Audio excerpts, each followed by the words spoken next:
now. Low waist, fat ass bitch, tap in. Tap, tap, tap in. Diamonds dancing on your neck, nigga, tap in. Tap, tap, tap in. Fucking nigga, get rich, bitch, tap in. Tap, tap, tap in. MLB, icy gang, nigga, tap in. Yeah. Tap, tap, tap. You got an itty bitty waist, pretty in the face. Never let a broke nigga take you on a date. Haters can't relate, bitch, I've never been fake. I got a real nigga putting icing on my cake. Icy from my lips to my fingers to my toenails. Drippin' in Chanel night, this ain't going on sale. All these hoes boozy, baby, I do not do friends well. Lot of niggas pussy, but I promise that I won't tell.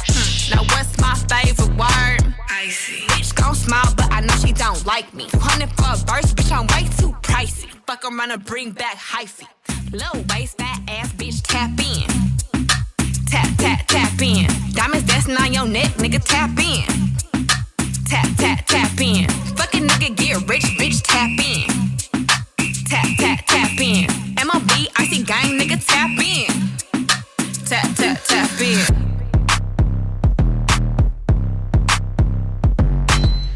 Hey. Welcome to WillPower. Good evening. Welcome to WillPower UnSurfaced. Did you guys miss us? Because we've been going for a while. It's been 2 weeks. Yes. And it has been a lot going on. So we hope that our listeners and followers are out there because we have lots to talk about today. So the first thing I want to talk about is 2 weeks ago, Dawn and I, we did a we did a live from Bach, from our alma mater. And we did have like a few friends. We didn't get the turnout that we expected, but to all our friends and our classmates that showed up, we really appreciate you guys coming out. Thank you and so supporting much. us. And for those who, couldn't support and still decided that they wanted to purchase a ticket, as a donation, we really appreciated it and we thank you so much. But besides the fact that we didn't have a big turnout, it really turned out okay. If we started a little late, you know how we black people, we're going to get it together. We're just going to get this technical difficulty stuff together. It turned out a little late, but, it was really a good show, and hopefully maybe one day Toucan can air that back, and if you guys were on the Glockaware app, you would have been able to listen to it, the audio from the podcast. So that's why I tell you guys, please download the Glockaware app, support our studio, download the app. Toucan plays music all the time. There's always different genres of music, different podcasts. So tune into the Glockaware app, download it on your phone. We all got Amazon, we got Facebook, I know I got a bunch of stuff on mine. So let's support each other. Download that Glockaware app. You might hear some oldies on there. You might hear something you ain't think you was going to hear, so you should download that. But and turn the YouTube notifications on as well. Yes, turn on those YouTube notifications so you can know that we are live, so that you can get to see Dawn and I together. So like I said, we had the program at Bach, and it turned out nice. We got to talk about some of the memories from our days at high school and some things that we would like to see in the community. And we also talked about what we as a community need to do for our youth, because we put a lot of focus on things that we don't get from the government, things that the city won't give us, but we never really focus in on pooling our resources together and doing something for our own children. We always, we expect a lot, but we don't put out a lot. I think it's the savior's complex. To me, that's what it's like, because we looking for somebody to come in and do it for us. So if somebody comes in and do it for us, then we don't have to do it. It takes the weight off of us, the pressure off of us. But go ahead. How much longer we gonna wait? Because I don't mean no harm, but these kids. Listen, we can't afford to wait when it comes to our children's education and their well-being, even when it comes to recreation, and things like that for our children to do after-school programs, not just sports, STEM programs, because I like sports, but I'm more for STEM. I'm more for science and technology and engineering and mathematics for our children to get involved with, because we need people in NASA.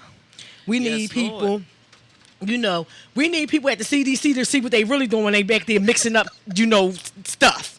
We need help. We need our children to be, involved in science and all these other things just besides sports, because we all know that only very few make it to the professional level. And even those that make it to the professional level, they may only be there 2-3 years, barring the injury. They may be there a week. That's right. So, and they still have to have something beyond that. And we talked a lot about that at the podcast. You know how we were fortunate enough to be able to go to Bach and have a high school that offers so many trades. I mean, we had all kinds of trades at Bach. And we had sheet metal and making lenses for eyeglasses and all these kind of things. And now that the school district doesn't have these schools and they are not supplying our children with these things, us as a community, we need to start pooling our resources together. We talk a good game. We get upset about all kinds of stuff. Like we get upset if, we don't agree with each other about who, the elected officials should be and this and that. But whenever something comes up and it's time to put some money out, we turn around and go the other way. That's true. We always turning around to go the other way, and then we wonder why we don't have anything. If you don't put nothing from nothing leaves nothing. Nothing. If you don't put nothing out there, then you're not going to get nothing back. Talk is cheap. We all talking. You don't have to have a lot. If 1,000 people if 1,000 people donated $5, that's a lot. Yeah. If 10,000 people donated $1, that's a lot. Yeah. So it ain't about the money. We make it about the money, and we say the community don't have money. We got money. Or they don't like who's spearheading it, and a lot of times that's because we always in our feelings. We always it's the character. Because when we was in high school, girl, she stepped on my shoe. Nobody has time for that. We're adults now. Things that happened in the past, little stuff that we bickered about. Personality clashes and character issues, the flaws, and people magnify that stuff and use it as an excuse not to help further something that's going to benefit everybody. But they the first one at the line to get the free food. See, it's like, talk is cheap. Like I said, when it comes to our children, we should be responsible. We should be the front line and be responsible for our own children first. And because we are not, and because we wait for the programs to come through, or because we're not spearheading our own ideas, then of course we are still behind. Like we still behind. And so that's what a lot of what the podcast was talking about. Putting ideas together, putting our money where our mouth is, especially when it comes to the election. Because like Ice Cube said, we don't ask for nothing. We mad, we don't ask for nothing. If you don't ask for nothing, you're not going to get nothing. And that's why I've always said that we have to go and put them on the spot, because they're not going to come up with an agenda just for us. Right. They're not going to do that. Right. So if you go and you put them on the spot and make them come up with something, then you have something that you can hold them to. Right. Because at the moment you ain't got nothing to hold them to. Because why? They didn't put out anything. There's no kind of statement, no kind of false promises, nothing. Right. Nothing. So therefore, if you're disappointed, it's because there was no voice. Right. And we talk a lot, like I said, but we don't donate money. And other community groups and other, ethnicities, they pull their resources together and they get their own people in office and they get their people to do, And I ain't hating on Chinese people, but they got a whole town. Right. I mean, come on. Yeah. It should be Afro towns in every Black Wall Streets in every city in this country. And I ain't hating on nobody else who got a little section. But we should have us a big section, because our people put in a lot of work. Our people work the hardest and get the least, and we ask for the least. And this is why we don't have a lot, because we don't ask for a lot, but we complain a lot. So that's my rant for the day. And even those who are in position to ask, don't ask. Because they so afraid. And they're one of us, supposed to be one of us. But in all actuality, they're out for self. So it's them and their private community, meaning family members and those who are close proximity to them. They are the ones that they look out for. You best believe these senators, these black senators, and state reps, they're all about their private community. So they're always going to come out on top. Right. They know what to do. And we're not holding them to it. Like, we ain't at their office with signs protesting like, this is what we want. This is why I keep saying vote these career politicians out. Yes, they got to go. They have to go. Give someone else a chance with fresh ideas, fresh eyes. Give someone else a chance. Listen, you already know the primary. I put in all new people. I wouldn't vote for none of them incumbents. What? Y'all haven't done anything. I don't. It's like. And then I know people are like that because, they say, all right, well, we vote and then we're not a part of the system. So if we're not voting, okay, that's not your thing. What you doing? You ain't Sit got to back. vote. But what you doing though? What are you doing? Nothing. Because regardless, because I used to have this same opinion, so I know from my own perspective at the time when I was thinking this way.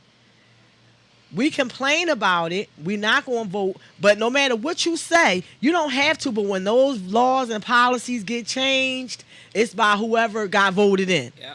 That's just the bottom line. Now, if you're going to put yourself out there and make yourself a majority in a vote, then you're going to have majority of the right to say something. And if you're not, then you ain't going to have no right to say nothing. That's just the way it goes. So, like I said, that was a little bit what our podcast was about. Not so much politics, but what are we going to do for our children, as opposed to waiting for someone else to do it. Like, we have to stop waiting because they're not going to give us nothing. Like, what are we waiting for? Like, what are we waiting for? And I don't want to hear people saying, "Oh, we just gonna pray." I don't mean no harm. Of course we gonna pray, but then what you gonna do? Prayer without action means absolutely nothing. Don't get me started on the religious. Please don't get me started because there are some faiths who don't believe in voting or you gonna listen.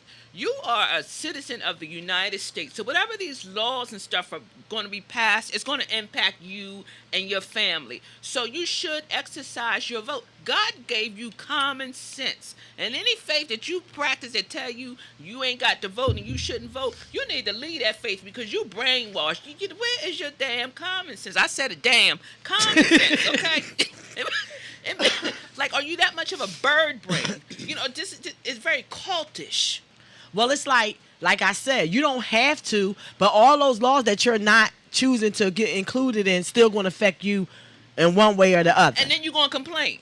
And then, right. And then you're going to, but you're going to say, right. No, but I'm praying and God going to figure this out. God, listen, there are some things God is waiting for you to do. As you said, faith without works is dead. Why are we settling and just accepting what they are giving us? Like we've been doing that for so long. You have to raise up and take action. Do what you got to. There must be an uprising. There must be. It has to be. And I mean uprising in the mind. I mean that you got to go outside and take sticks and beat everybody upside in the head. Beat yourself in the head with some common logic. Because I have to beat myself in the head with common logic all the time. Because sometimes I'll be wanting to do stuff that ain't logical. So I know, speaking from my own experience. Because you be in your feelings sometimes. So that's how when you in your feelings, you ain't thinking logically, you thinking emotionally. So I know this firsthand. So what I'm saying is, as a people, when do we take responsibility? We got to take responsibility for our children, especially in these days and times that all this stuff is going on because, with the pandemic, the kids are home a lot. Like almost everyone's children are home. They're not going to school, so of course they're at home at my house getting them. Excuse me, that's my story. But they are at home getting homeschooled. Now, I'm a grandmother, and I have my grandchildren, 2 of them, at home with me, and I'm homeschooling. And I'm just going to say this, as much as I worked around children and education and the front desk at Global Leadership Academy and been around the teachers, I'm going to give an extra shout out to all my teacher friends. And I don't want to be no teacher assistant. No, I don't want to do that no more. Because somebody going to get smacked. You can't hit the kids at school. And then they videotape you. So if you pop somebody in the back of your head, the DHS might roll up on you. Listen, you got to be filled with patience to homeschool these kids. And so, but while they're home, you can be putting a little bit extra on their plate as far as education, doing things, even as far as home economics. Because when we was in school, we had home economics. So now you got the kids at home. You could do a little home economics with them. Show them how to bake some cookies. We used to have to make shopping lists. These are things that they taught us in home economics. So I feel like even though my grandchildren are driving me crazy, it's life skills. It's life skill. It's teaching me a lot of patience because I honestly, I do not understand how they expect some of these children to do this homeschooling thing. I have a grandson in the 3rd grade, and today he had to take an assessment. He's taking this assessment test to see like where he is in reading. And so he had to read him the story, and then he has to read the question and then answer it. So then it says, the dialogue between the 2 groups. And I'm looking at this question like, for real? The dialogue, and he in the 3rd grade, and he went to Chester. Never mind. The dialogue, the way that the questions was asked, because it's not that the kids don't know. See, the kids know, but if you're going to ask a child a question and not in a language that they don't understand, they understand English, but if you're going to give them vocabulary that they're not used to hearing, then of course the answer is going to be wrong. Right. My grandson's sitting there looking at me like I got 13 arms, and then when I kind of broke it down and explained it to him, and then he picked the right answer. And that's the one thing that I really, with the standardized test. It's not that our children can't pass them. They ask them questions in a language that we don't speak in our community. That's you understand what I'm saying? Absolutely.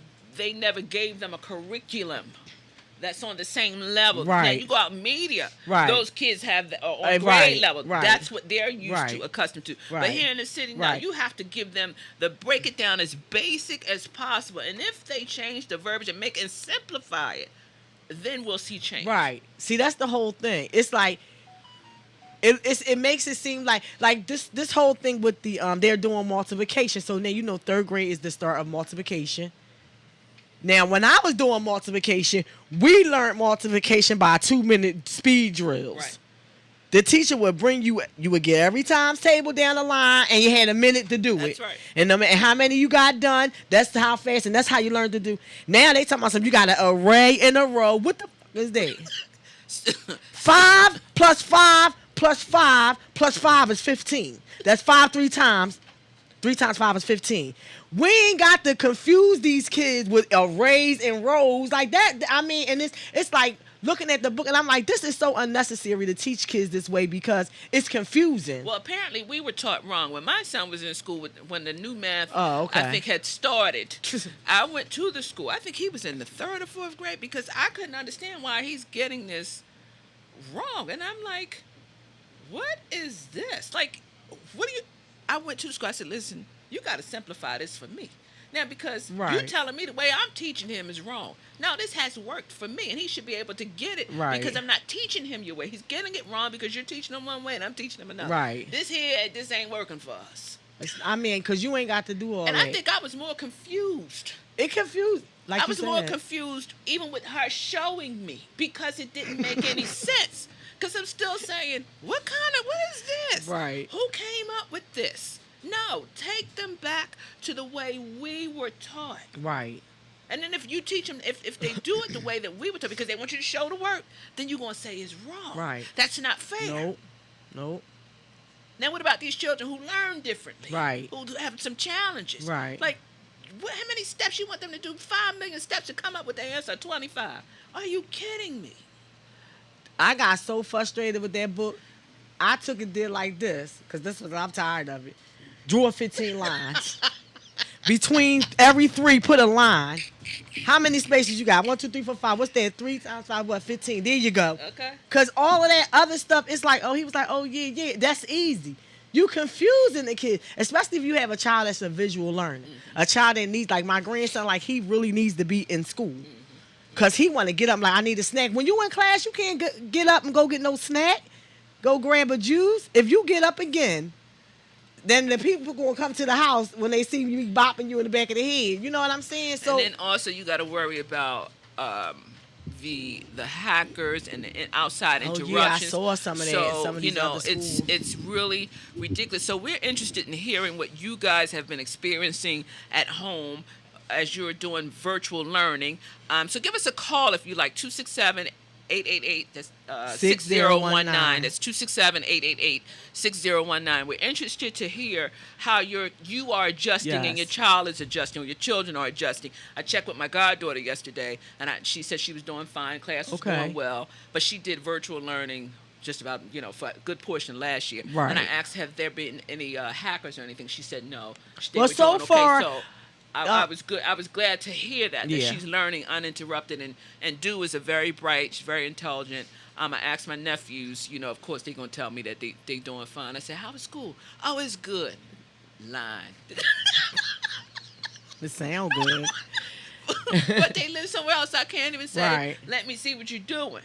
But it is what it is. So like, again, if those of you who have children, and please call us and let us know. One of my girlfriends is a school teacher. She's teaching kindergarten, and I was talking to her today, and she said she was on her break because the kids went to gym, and she's been giving the kids umpteen breaks. However, whatever the break is that they need, if she feels like that she's sensing they're getting tired, right, then she says, okay, let's take a break, right, because you cannot give these kids all of this whole well of information, and it's not going to go anywhere. They're not right, processing it. So you gotta be able to teach them at a slower pace, and unfortunately, the kids are going to lag behind. Right. So again, it reverberates. It goes right back to the parent. Yes. It goes right back to the parent. And there are some access centers for people who are essential workers, and there also are some other drop-in centers for virtual learning. Right. So then this way there is some teachers. There are teachers present, and if the kids need academic help, those things are available. But I believe that you have to register. So I think people should. That's something to consider. I think I'm gonna register because that's something. And even if you don't let them go every day, let them go a couple of get times out so of they the can house. get out of the Yes. house and be around some other children, Yes. because they need this socialization. That social piece is very vital for them. And then also be on the lookout if your child is experiencing, because of the social isolation, or depression. Be on the lookout for. There might be certain when things. I might. Listen, the kids, the kids, and then because it's just overwhelming. Right. So, and I think people oftentimes forget about that. But at this time, mental health is a big thing. Yes. It's a big thing, and I will always say this: I am an advocate for going to speak to somebody if you need it. I am an advocate if your child needs it. Go get it. Go get the kids some help. Yes. Yes. Go talk to them. So again, it is what it is. You do what you have to do to make sure that your child, you want to equip them to succeed in all types of conditions. Yes. Whatever the adversity is. Some of us don't handle stress as well as others, but that's okay. Right. You're going to weather the storm as long as you keep going. The minute you stop sailing, it's the minute you sink. Yes. And we have to give them coping mechanisms, coping skills.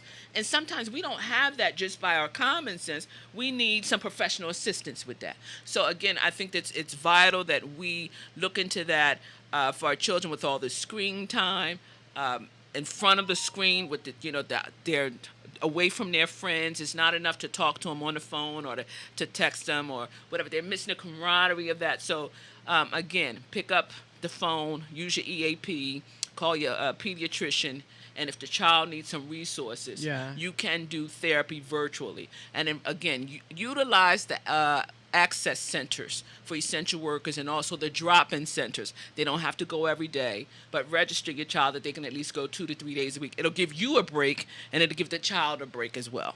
Right.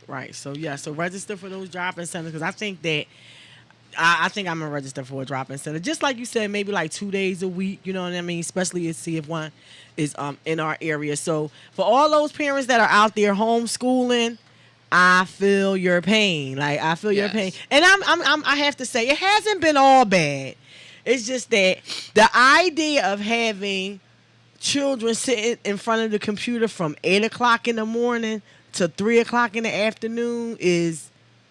It's just I don't know. I mean, I know they have to do something, but that is a lot of time. And fortunately enough for my grandchildren, like, I can be there. But they're like, when I'm looking at what I need to help my grandson do and read the instructions to the work and show him, what about children whose parents cannot be home all day? Right. Children whose parents cannot be there all day, to show the children and give them instruction and read maybe the questions to them that they can't read, you know what I'm saying? Or show them how to do the math that they can't do or that they may need help with. They're sitting in the computer, I guarantee you, because as soon as I go out of the room, Hamad's just sitting there like, and so I know. So if you have to go to work and you have to leave the child there with a family member who may not be able to give them that assistance, they are absolutely probably just sitting on that computer just lost. Absolutely. And I think I feel so bad for so many children and so many parents who maybe for whatever reason they can't register them for the center or whatever the case, because I know even though they have these registration centers, all of these children are not going there. You understand what I'm saying? So, just if you have a family member or a grandchild or something like that, take a moment with them, because it is a little frustrating. You know what I'm saying? It's a little frustrating, especially when you keep saying Johnny has 5 apples 10 times. You be like, Johnny, how many apples do Johnny have? He looking at you, huh? And then you I just said, ear. It's like, for real.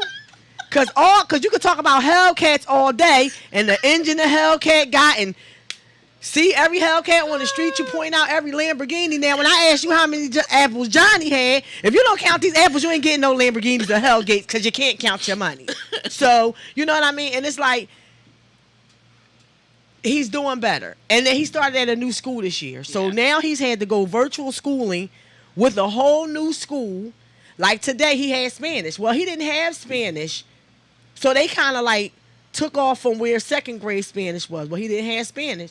So now he has to know the Spanish shapes. Well, he didn't have Spanish last year. Right. So now I got to tell him, go on YouTube. Right. So now I gotta have him catch up. Now, luckily for me, I do know a little bit of Spanish. Right. You know what I'm saying? I know enough to teach him the numbers. I know enough to teach him the colors. I don't know the shapes. Right. So now we have to go to the internet for that other stuff, because he got to catch up. It don't matter whether he wasn't in that school last year. Now he still needs to be able to be. This is a big transition. Yeah, so it's a for lot. him, It really is. It's a lot. But he's actually doing okay. And then I think that this is a good time to teach our children how to journal.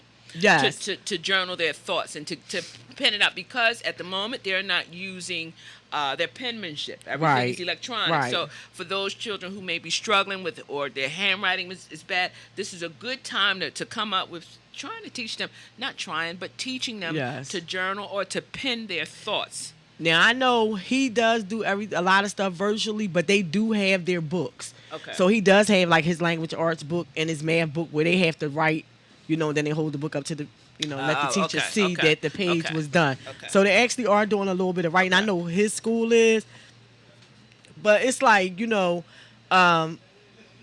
a lot, So like I said, the children really need a lot of support. Parents, we need a lot of patience. Please get some for patience. all the parents that are out there. Like, I feel your pain. Go buy yourself a beer on me, and I'll owe you. And I must later honestly say, a glass of wine or something. At this time, I'm glad I don't have any small children in school at the moment. Now, if somebody called me and say, hey, would you mind keeping my child for a few hours or whatever to make sure that they do their work? That's fine. I would have no problem doing that. I have internet. You know what I mean? And but it is what it is. So if somebody needed me, I would make myself available to them to be of an assistance to them. And if it's something that I don't know, then I'll say, okay, then you need to, your mom, your parent, the dad, whatever, has to need to contact the school. Yes. Okay, or we're gonna, if we can't figure this out, then this is something else that's outside of me. So again, I'm grateful, but to the parents, to the teachers, to the caregivers, I applaud you guys. Hang in there. Hang in there. I mean, hopefully, and get some supplemental books and stuff to help get our kids, because at the end of this, the kids, most of them, or a good portion of them, are going to be behind. So again, there's software available, there are workbooks available. You have to buy the stuff on your own. Spend $20, invest in it. Yes. And as the last time I think we were on air, we suggested reading material. Yes. It's up to you to bridge the gap. We can't look to everybody else to do it. Some things, as parents, as caregivers, we are responsible for. We have to do. So it's not enough. We got to make sure they're emotionally sound. It's just a lot. Yes. It's just a lot. And COVID has just, I think, to me, it has brought, shown the cracks. Yes. It really has shown the cracks in our foundation. Absolutely. As where we are in parenting, and sometimes we were in denial about things concerning our kids. So now you're seeing it firsthand. Right. You have no excuse not to deal with it. You can't turn the light off and say, I'm not going to be bothered with this. Right. No. You got to face it. So again, do what you have to do to make sure that your children will succeed. That doesn't mean you do the darn homework for them. Right. Don't do that. You have to allow the kids to experience. And, we always have this saying that says failure is not an option, but if they never fail. Right. If they never fail, then they never know how to fight the next time. Exactly. You know what I'm saying? Exactly. Everybody that's did anything great has felt in something. Nobody has been perfect and just went on and on and on. I listened to Michael Jordan. He said, everybody act like I was perfect. I failed like 1,000,000 times before I got it right.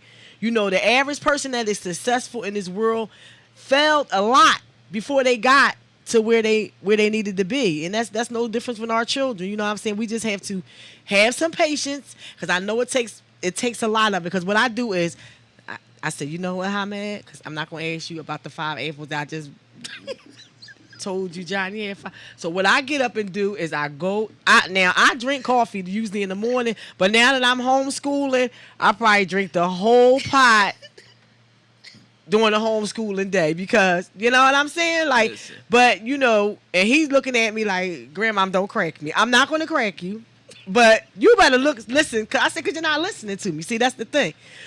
But like we're saying, have some patience with the children. It's a lot on them too. And that's why I try not to fuss too much, because I know it's a lot on them, just like it's a lot on me. And then they not there with their mom, so they with me. So it's a whole bunch of other, factors in the play. And then they got the homeschool, and I got the homeschool, and I got a whole bunch of other stuff to do. You know what I mean? And with all this other stuff going on with the pandemic, we still have our own lives and our work and everything else that's going on around us besides just what's going on with school.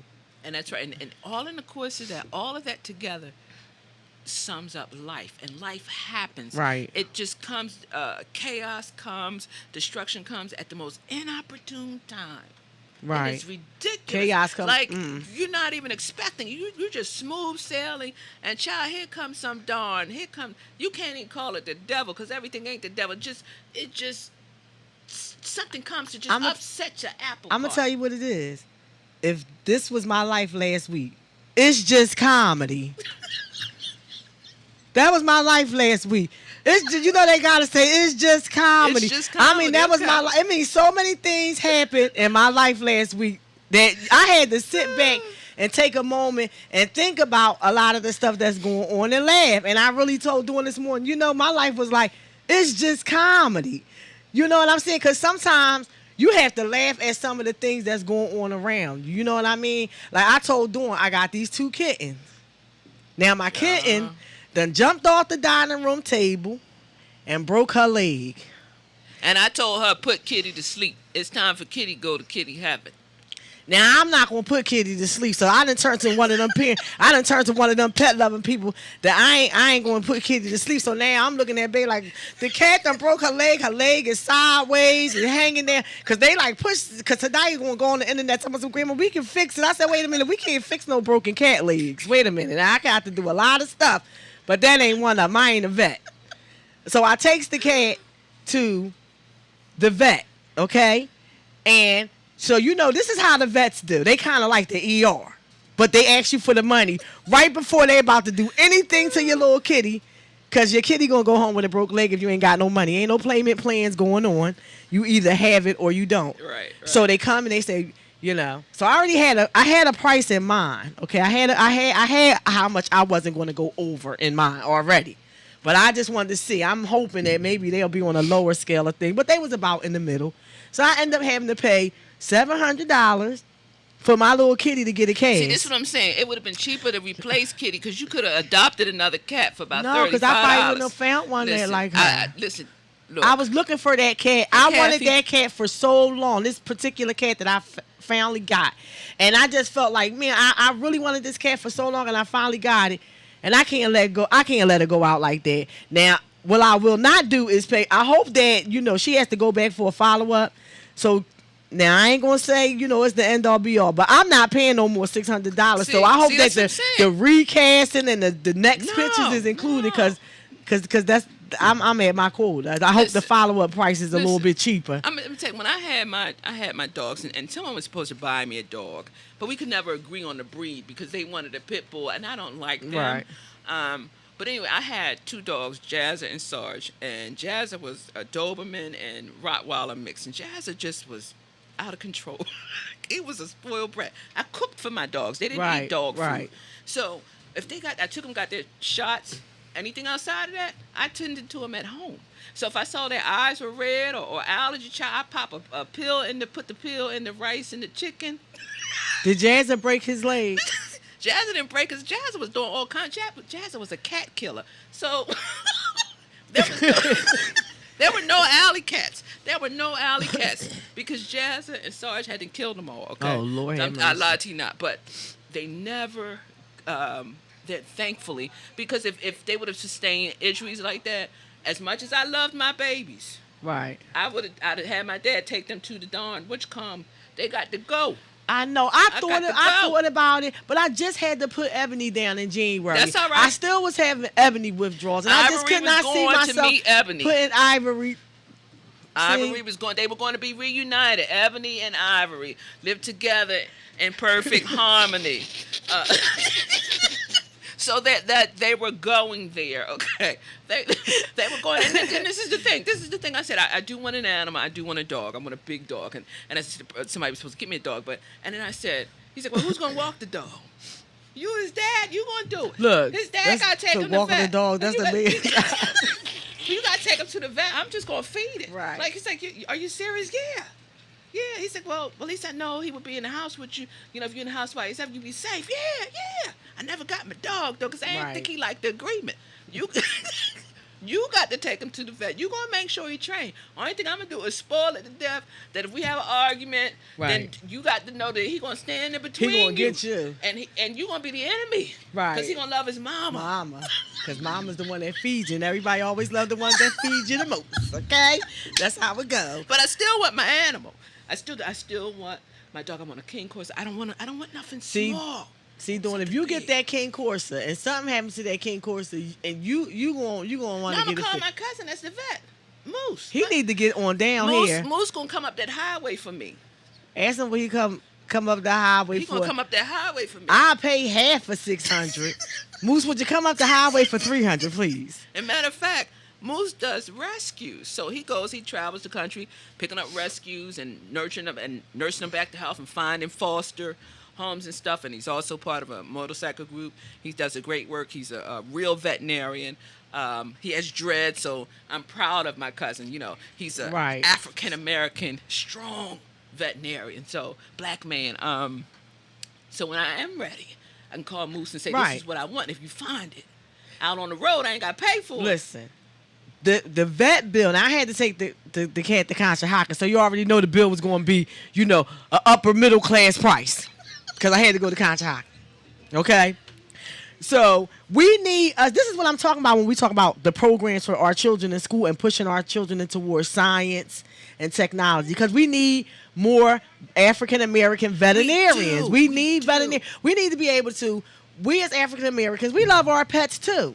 But why we got to kill our pets because we ain't got no money? We should have to put our pets to sleep because of price. Well, years ago, they didn't even go get darn shots. You drop a... well, now because they got to get the shots is making them sick. That's how so years ago, they didn't do all that. You put some cornmeal in there to run the worms out. Girl, I knew all the tricks. What was that? Cornmeal to worm? Okay. If you got worms, I need to go look cornmeal and don't forget to make some rice, and you drop an egg in there, and you mix some cornmeal in it, and whatever's in them, it's going to run it out. Well, I know they're going to get some calcium tablets because I ain't paying for no more broken nothing.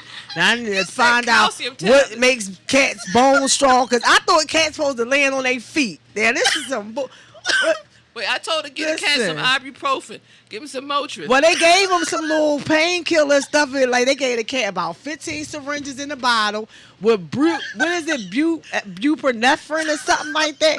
And I'm telling you, to put the stuff in the kitty mouth, she run around for 5 minutes. Next thing you know, she never slept in the cat bed. I bought these cats bed. These cats never slept in this cat bed. This cat got in the cat bed, put her leg up on the edge of the cat bed. She elevated her cat's leg and went to sleep.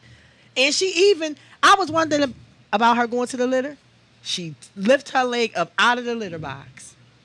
She did not put that cat in the litter box. She lifted out like this. Kitty. I said, oh, I call her Princess. I said, Princess said, wait a minute. Ivory. She got It's acting a real cheetah ivory. print cast. So she didn't want to get the cheetah print cast. Ivory is privileged. Yeah, she stuck her foot out of that litter because She's living up to her name. right. Ivory. Right. See, that's why. So That's why Ivory got to go to sleep. Because we ain't doing privileged people no more. Well, what we going to do now that they said it, we can do the rest of us. It's already set now. I was worrying about it getting back together, but being as though it's back together, like, if they be like 600, we can just, wrap it up in some real tight. We going to cast it ourselves, but the Ace Band is, we ain't about to do all of that no more because she already set. We can figure out something. My son's pretty smart. That's right. And he'll just come. Because, see, when my son used to keep jamming his finger playing basketball, and I just had to keep taking him to the ER, the last time, he was like, I said, you know what, come here. I went and got me a popsicle stick, pulled it out. I'm not about to go to the ER again. I done watched them do it 50 and 11 times. Now I'm going to do it myself. So, so that was my week. I had so much going on. I wasn't feeling good last week. Jefferson and Presby almost killed me. I had to deal with the cat leg broke, homeschooling, amongst other things. So now I'm glad to be back. It was a little breath of fresh air to come back on air, and Dawn and I, we missed being on the air for the last 2 weeks. And if you guys didn't know, we are at 6 months. So we are at 6 months. On September the 9th was 6 months since our first show. Wow, March the 9th. That was quick. Yes. So that time went really, really fast. Like, it went really, really fast. So, like, again, 6 months, our 6 months. And we thank Toucan and the squad here at Glockenwheel Radio, like I said. I love these guys here. Yes, we love these guys. Yes, this is that time real went family. so fast. Yes. They are the truth. Yes. These are some Yes, great they brothers are. here. Some great, the family, the sisters, everybody that comes Yes. through the door is so They show love. supportive, and they show love, and that is vital. Right. It's Yes. vital. We You say we never need- know who you're going to meet coming in this door. Absolutely. Because when we said we needed something for the podcast, whatever, they let us know what we need to do, who we need to get it from, and then it gets done. And that's the kind of people that that you want to work with when you trying to make your dreams happen, and they willing to go out and let you know how to make that dream happen with no hate. So we really do love and appreciate everybody here at Glockenware Studio. So that was our week, and it's been so much going on with the podcast, and now we going to we almost at the end of the year. It's almost December. We on our way going into 2021. And, with all these things going on, I just kind of like wonder what is in store for us next year. And then also, what are some things that you're working on, or what are some things that you would like to get done since this year, like we just, excuse me, my nose is some nasal drip. Since this year we have been in shutdown mode. So, yes. And if you didn't get anything done, if you didn't set any goals, or if you set goals and you didn't meet them, just be patient with yourself. It's Right. okay. Setbacks happen. Right. Sometimes you got to take a breath you got to take a woo-sigh. And as for me, that's what I had to do. I had to take a woo-sigh. I'm like, I have stuff, but I'm just like, you over there. I'm not dealing with that Right. at the moment. So, and I had to allow myself to do that and say, hey, it's okay.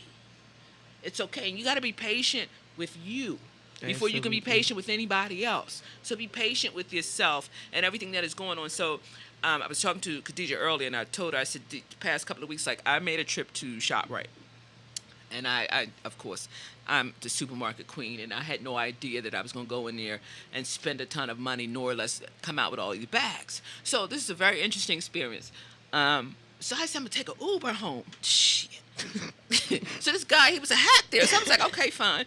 So I gave him a play. All right, fine. He dropped me off home. So he said, if you ever need somebody, call me. So I needed to get to the laundromat over the weekend. And I do have a washer and dryer at the house. I just chose to not want to run up and down the steps. Miss Plumpness was being lazy. Miss Plumpness, you have to do better. But anyway, so he picks me up, takes me to the laundry. I call him to say I'm ready to go. Of course, he didn't answer. 20 minutes later, he calls me and says, oh, I'm 25 minutes away. Okay, fine. Now, this time I'm highly agitated. So he comes 25 minutes later. I was like, oh, no, when he said on the phone, he's like, I'm at a barbecue. You at a barbecue?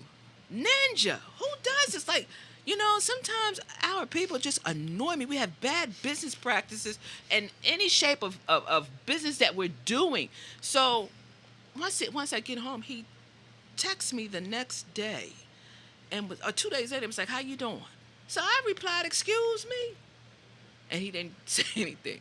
The next day he called me trying to hold a conversation. Dude, he said, why did you say excuse me? Because I assumed that you called the wrong person. What the hell you called me for? Right. We ain't friends. I don't want to talk to you. Then he texted me the next day. So I had to leave him on read. Ladies, I know that there's this thing of be careful when you're out using Uber and when you're using Lyft. I don't care, whatever the car service is that you use. If it's not someone that you know, and even if it's someone that you know, and I could not really go in on this man and really be nasty for the simple fact that this guy knows where I live. And I'm like, oh, God, if he'd come to my house, he was going to get that baseball bat that was behind the door, and child, we was going to jump him. He wasn't going to make it out. He wasn't going to make it out. So I'm like, oh, my gosh, people are really weird. Mm-hmm. And just like some men don't handle rejection well, some women don't handle rejection well either. But again, I don't know where I'm going to run into this guy again or if I'm going to run into this guy again. So now I know if I go up to that particular shop, right, I got to have some mace or something. You want my taser? In case I had to. In case you got to tase somebody. In case I had to use it. Like, yo, what in the world? People are just weird. Again, I'm like, I don't know if this dude needs mental help or what. But how are you just calling people and texting them because you're trying to shoot your shot? Don't shoot it over here. After you done went to the barbecue and left me, and you ain't even bring me no burger. I wasn't going to eat shit not no that way. you was, but you didn't offer me a soda or nothing from the barbecue. You gonna leave me sitting at the laundromat when I couldn't. Then look, I bet you was like, I should have stayed my behind home and went up and down them steps with this laundry, right? In hindsight, right? But now, and I only really go to laundry if I'm washing my quilts and stuff. Right. I'm like, oh God, never again. I would take my time and wash them at home first. This is just ridiculous. You know, that people act like this, that your loneliness is speaking. Right. You know, that you are reaching out to somebody who clearly isn't reaching back out to you. Right. And for you to reach out to me and I say, excuse me. Like, again, we have no relationship. We don't know anything about each other. Dude, I'm not interested. He had to wait a day to text you back because excuse me threw him off. So he kind of like, wait a minute there. She said excuse me. So now I got to figure out what does she mean by that? I better call her so I can hear her tone of voice, okay? Because you know why text messages never really sometimes like you never really like know how a person is feeling through a text message, but a person's voice, you get that. But you emphasis. Know what I've been guilty of? I've spazzed on a text message. Or if I was really passionate, or if I was upset about something, right? And I know a text message, or if I felt like the person wasn't going to answer the phone, I've said how I felt in a text message, and the next day, this is me, I will send another text message and say, hey, I apologize, not for what I said, but the way I said it, the tone, right? You know, it's not whatever the case is. I don't have the right. It doesn't give me the right to act like that. Do a text. I should have cussed you out on the phone. Now, it makes no sense. It doesn't matter whether you respond, you ignore it, or you discount me. It doesn't matter. But the thing is, I know that I'm okay. You know what I mean? Because I just try to practice emotional intelligence and not spaz off too much, which I'm really good at. Right. I must say, I got to pat my own self on the back. Well, you a Libra. You a little balanced. Child, I be off kilter, child. Now, listen, God knows I wake up and say I'm on the wrong side. I woke up on the wrong. I got to lay back down. Right. And then I be like, all right, I'm okay. But then sometimes I have my seasons. I have my weeks, my months where I'm in shutdown. And that's just me. And it doesn't. And I'm working on me. Right. Because I'm like, yo, this isn't cool. You gotta bring this in. You gotta deal with this. So as I always say, I'm dealing with Dawn. Right. So you have to allow me to deal with Dawn. Right. Because I know that with anything like self-inventory is like the number one thing for me. I know as far as everything that I want to do in my life, I always have to take self-inventory because I know sometimes my mouth is like a double-edged sword. I can say stuff and be harsh, and then later on I be like, damn, you ain't really had to say it like that. But it's like I'm one of them people like I take a lot and I warn you a lot too. And then after the while, then I done warned you a whole lot of times. Then the venom, you know what I'm saying? And then once you know how something, once it come out, Yeah. you can't take it back after you said it. Right. And that's why self-inventory is so important, because now I sit back and think now, all right, because now I got to listen to what my grandfather said. Play that tape to the end. If you say this, you know what I mean? Or if you react this way, you know what I mean? What are the response going to be in the end, or how things going to turn out? And so, you know, self-inventory with this pandemic, people out of work, kids is home, you know, all these other things going on in the community, so many murders going on in the community, you know, we're not even sure whether we are safe to be walk the street in our own communities, you know what I'm saying? And every day somebody's getting gunned down, innocent bystanders, mostly people that have nothing to do with any of this stuff going on. And as a community, it does affect us mentally. You know, either we become calcified to it and it doesn't bother us and it's just like, this is just what it is, or we heartbreak so much about it, you know what I mean? And so it's time to, you know, do some meditation, take some self-inventory, do some journaling, get your thoughts and feelings out on some paper or, you know, on a tape, record something, you know, because mental health is important. And us as Black people, I know for us coming up, you know, we couldn't say we had something wrong. Oh, ain't nothing wrong with you, you know, or it's weak shit. No, we got issues, and we probably got more issues in our community than in any other community. Yeah, I just wanted to say about that. When I used to say, "Oh, I get on my nerves," they say, "You don't got no nerves." Right. Like, man. Right, exactly. And you do have nerves. And you know, I got science, so I felt like I had nerves. and I'm glad that you said that, because I know, you know, as a parent, because I take a lot of this stuff and I think about, because sometimes my children is adults now, and sometimes they be like, Mom, and you said, and I think back now, because I look at my grandkids and then my daughter say some shit, I be like, you better not, you know, and I think about the things that I said. We should never tell, we do get on kids' nerves, okay? Yeah. Kids got nerves, they get on ours, we get on theirs. We have a problem with taking children's feelings into consideration. And because we don't take children's feelings into consideration, when things go on, kids don't tell us, because they feel like you don't care. If you don't care, what I'm going to tell you for? You know what I'm saying? And so, you know, with my grandchildren, I feel like being as though they with me, you know, I get a do-over.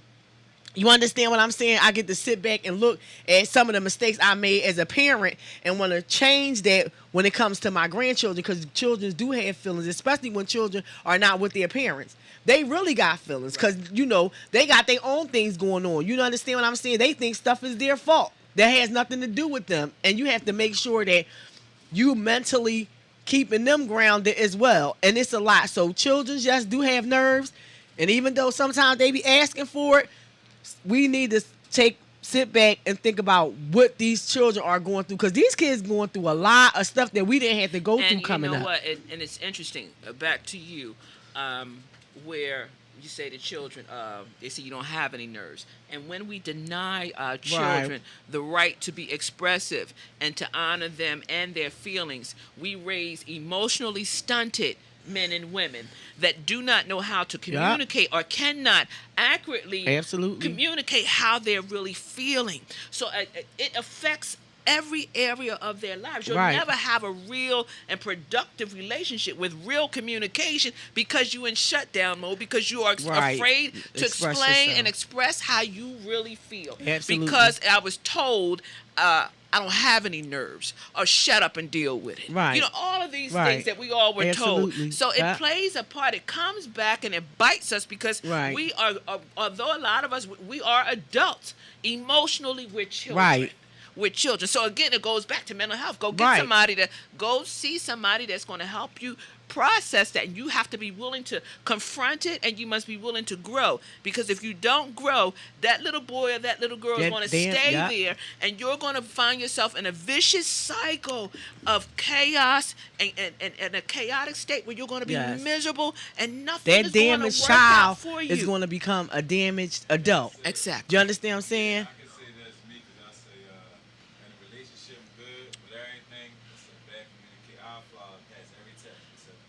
Right, and that's where, because a lot of times we don't know how to communicate because we wasn't taught to communicate. Because we'd be like, so shut up, listen. You know, kids are supposed to be seen and not heard.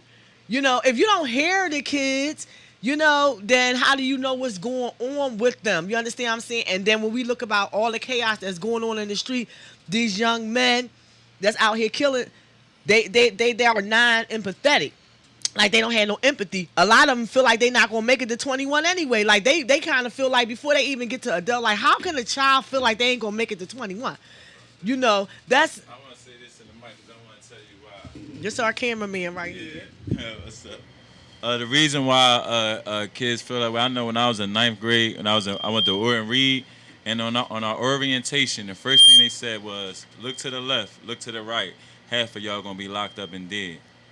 Now, I thought that was regular until I went to college, and I said, hey, did they tell y'all that at y'all orientation? They was like, what? They said that?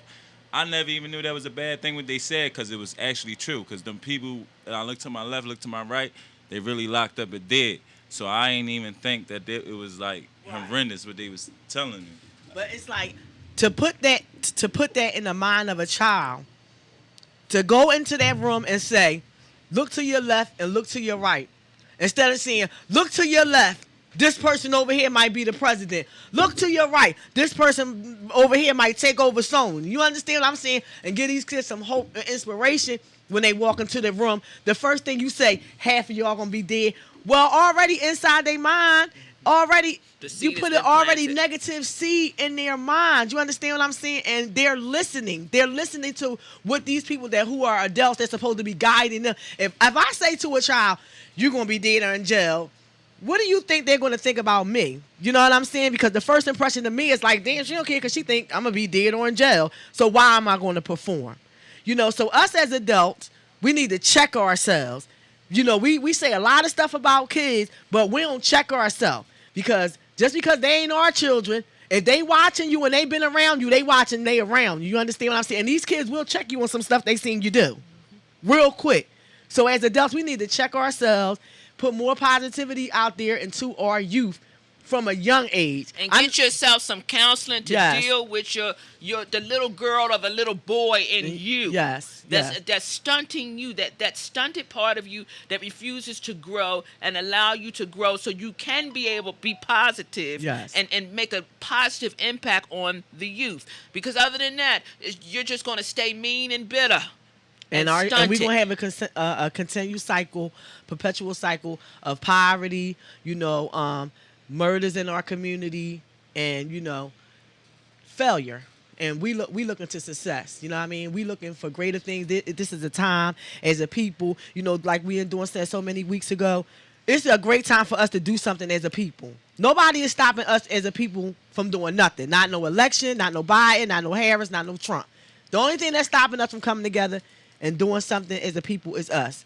So let's just focus ourselves on uplifting us. And thank you for watching. And we'll see you guys next week.